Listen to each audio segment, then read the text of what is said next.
This is Daniel Cook with the Earth Rangers. Hi, I'm here with Chris, and today he is going to teach me about Earth Rangers. Hi, Chris. Hi, Daniel. Nice to meet you. Nice to meet you too. This is Daniel Cook on a bike, in a plane, on a farm, playing games with many places and friendly faces. We'll have lots of fun with Daniel Cook.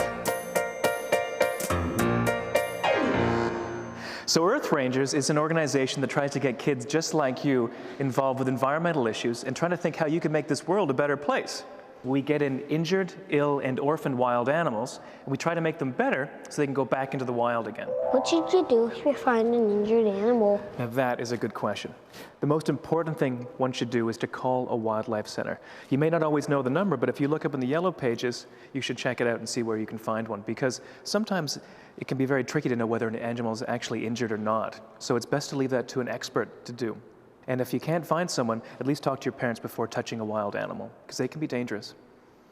Especially a wolf. Yeah, especially a wolf. But even things like squirrels, raccoons, bunnies, they can all bite you. If they're scared, they might bite you and you might get hurt, so you have to be careful. Hey, guess what? I think they just brought a squirrel in. Why don't we go back, meet Dr. Ackerman, and find out what's happening with that guy? Okay. Okay, let's go.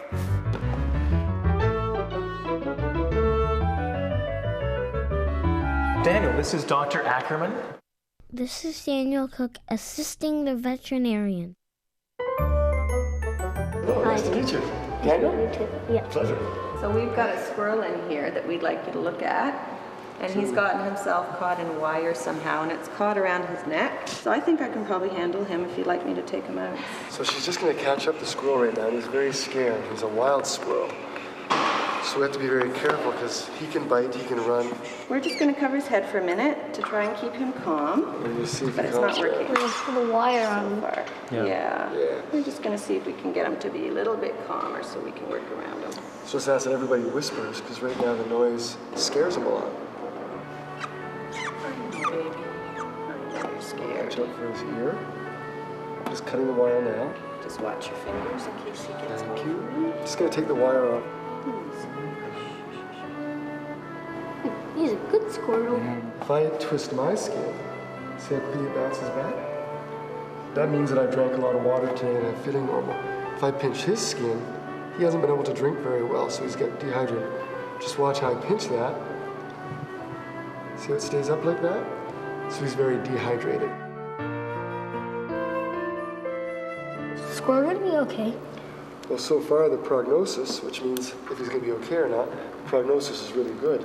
This adult squirrel looks like it should be fine once we get this wound healed. And then we'll release her probably in about a week or so. Well, maybe you're going to grow up to be a vet. Because I do like animals. Do you? Well, you're in the right place if you like animals. You know, sometimes I feel sorry for bees, even though I'm the one that gets stung. This is Daniel Cook looking at ducks. Quack, quack.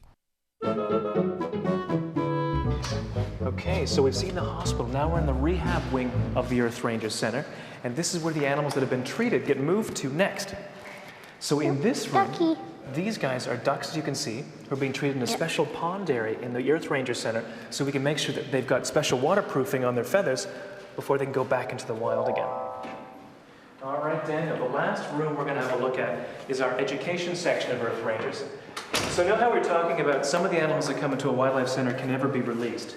Well, some of those animals we consider for our education programs. Now, keep in mind, these are not pets, these are still wild animals, but they're used to being around people, so that's why we can bring them into schools now and teach them about what they can do to help wildlife.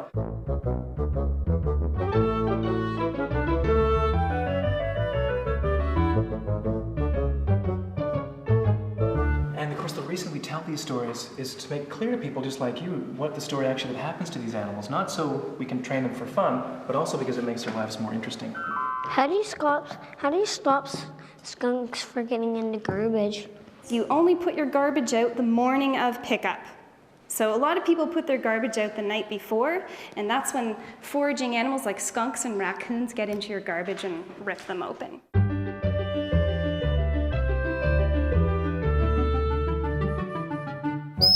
So when I'm whistling, this is called a bridge. And what that I is... thought that was him squeaking. No, it's a whistle, and this is a trainer's whistle. And what this does is it tells the animal that you've done the behavior that we want you to do, and now the treat or the reward is coming.